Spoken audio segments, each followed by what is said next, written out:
Hey everybody, what is going on? I hope you guys are all doing well, and welcome to another tutorial video. In this video, I'll be explaining to you guys how you can add your photos to an archive in Google Photos, so let's get right into it.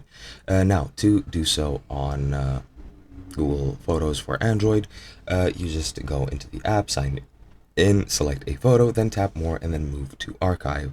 Then to find any photos that you've archived in the Google Photos app, at the bottom you just go into library and go into archive. To check the archive and unarchived items, you just go into library and into archive, then select a photo, touch and hold to select multiple ones, and then tap more, and then you can unarchive from there. But you can just go into library and archive if you want to check it from there. I'm pretty sure the same steps apply for iOS, and on the PC you just go to the site, sign in, select a photo, click more, go into archive, and that's pretty much it. Now to find any photos that you've archived from your photos view, go into library and go into archive, and that's pretty much it.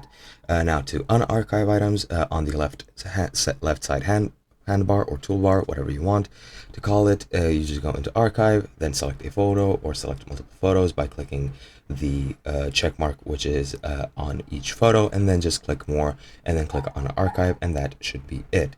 Now any archived photos will still be in any albums that they were added to, search results, and folders on your device, and they won't be used to create highlight videos or animations, so just keep that in mind. But that is pretty much it. Hope you guys enjoyed, and I'll be seeing you guys in another video.